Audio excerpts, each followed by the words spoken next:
11장 14절에서 26절에 이르는 단락입니다. 길죠.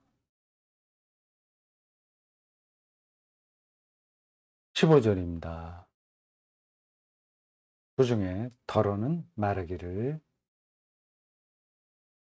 그가 예수주 귀신의 왕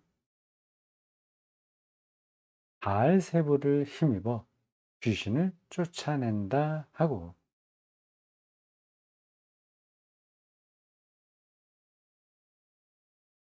16절 또 더러는 예수를 시험하여 하늘로부터 오는 표적을 구하니 15절과 16절에 각각 예수에 대한 당시 사람들의 의견을 혹은 생각을 말한 겁니다. 일부 사람들은 그렇게 말하는 거죠. 예수 저 친구가 귀신 쫓아내는 능력을 보이고 있는데 바알세불의 힘을 빌려서 하는 거지. 그런 얘기죠. 그 말도 좀 이상한 표현이긴 한데 당시 사람들은 그렇게 표현하는 겁니다. 이게 뭐 아주 틀린 이야기가 아닌 거예요. 뭐 귀신, 바알셉을 뭐 이런 말이 들어가니까 참 이상한 말이네. 우리 현실에서는 맞지 않는 거네. 아주 옛날 무식한 사람들의 사고방식이구나. 그렇게 볼 수 있는데 그렇지 않습니다. 우리 삶에 서 벌어지는 일들은 귀신 혹은 바알세불이라는 이름으로 설명하지 않으면 안 될 정도로 예 이상하다는 겁니다. 이상하다는 거. 이해가 다 안 되기 때문에 저런 표현을 한 거예요. 그건 이상한 건 지금도 마찬가지죠. 다만 그들은 표현을 저렇게 하는 겁니다. 지금 코로나19 바이러스 이 대감염으로 인해서 엄청난 혼란이 글로벌하게 벌어지고 있지 않습니까? 예상하지 못했던 거예요. 아주 악한 어떤 세력이 "이런 일을 벌인다." 이렇게 말해도 뭐 틀린 건 아닌 거죠. 그런 사람이 있고 표적을 달라고 하는 건 이건 유대인들의 전형적인 표현입니다. 고린도전서 11장 미안합니다. 왜 이렇게 수 잘못 얘기했나? 고린도전서 1장 22 절에 이런 말이 나옵니다. "유대인은 표적을 구하고 헬라인은 지혜를 찾으나." 이게 그 당시 가장 종교적인 민족인 유대인들과 가장 철학적인 민족인 헬라인들의 특성을 말한 거죠. 한쪽은 표적, 다른 한쪽은 지혜입니다.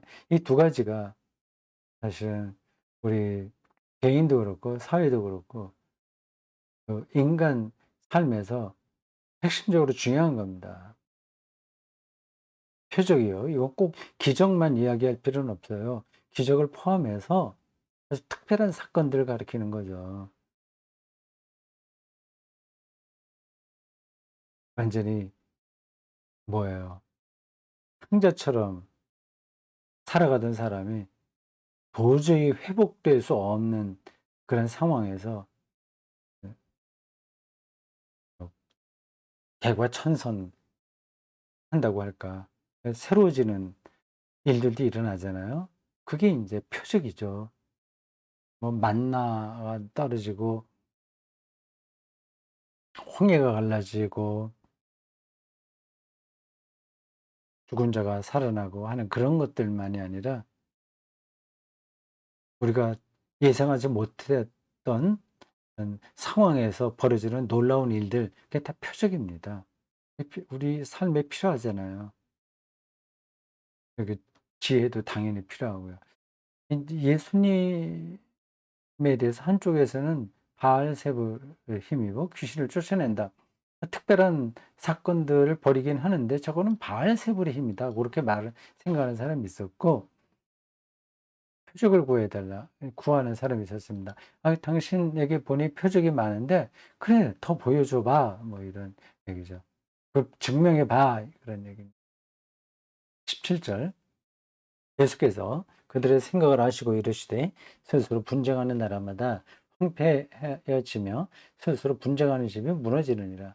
이런 것들 표현은 속담 같아요. 그 당시 사람들에게 알려졌던 속담이요. 너희 말이 내가 바알세부를 힘입어 귀신을 쫓아낸다 하니 만약 사탄이 스스로 분쟁하면 그의 나라가 어떻게 서겠냐. 비슷한 얘기입니다. 바알세불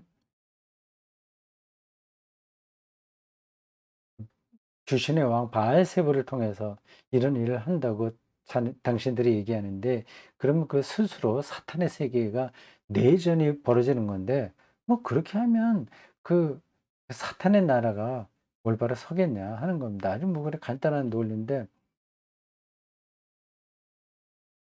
뭐 그렇게 중요한 건 아닌 것 같아요. 19절 내가 바알세불을 힘입어 귀신을 쫓아내면 너희 아들들은 누구를 힘입어 쫓아내느냐.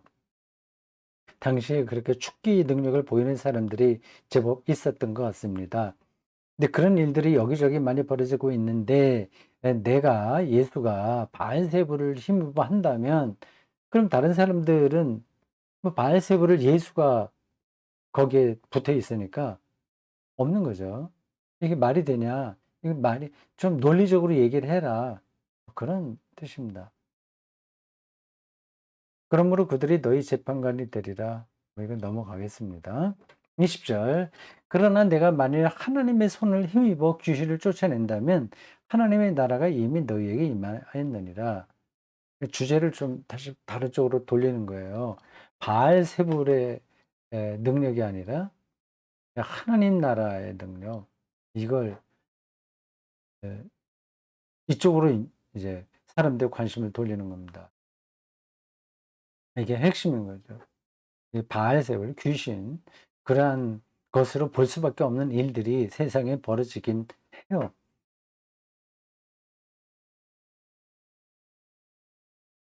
그러면 사람들은 두려워하는 거죠. '아 내가 귀신에 휩쓸리면 어떻게 되지?' 그 걱정, 근심 벌벌 떨고 그렇게 삽니다. 불안하고요. 네, 예수님은 그 세력이 아니라 하나님 나라로 사람들의 영적인 관심을 끌어온 겁니다. 그럼 완전히 달라지는 거예요. 삶의 방식, 삶의 관점이 달라지는 겁니다. 하나님의 손에 이끌림을 받으니 이제 그러면 '어떻게 될까?' 그런 걱정을 하지 않게 되는 거죠. 무엇을 먹을까, 입을까, 마실까 하는 걱정하지 않게 되죠.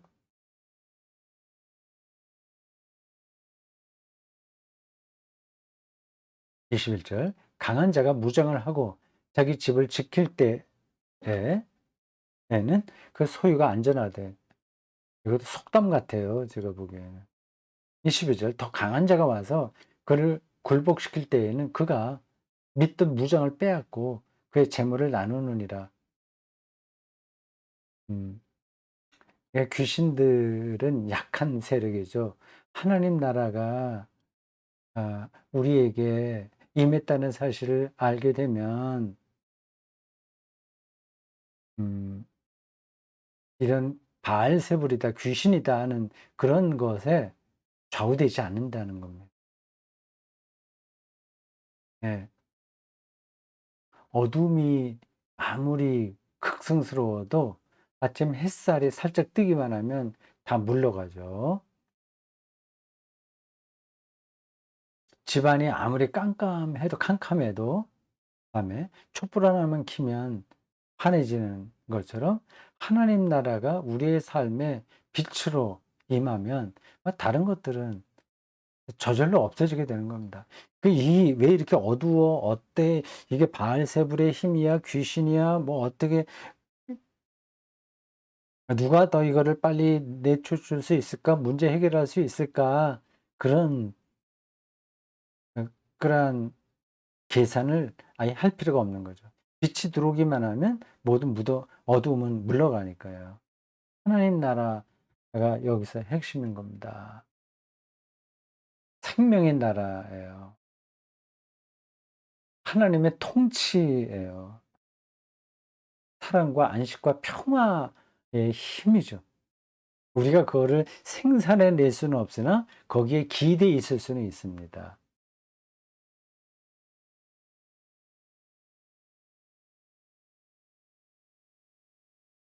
23절 나와 함께하지 아니하는 자는 나를 반대하는 자요 나와 함께 모으지 아니하는 자는 해치는 자니라.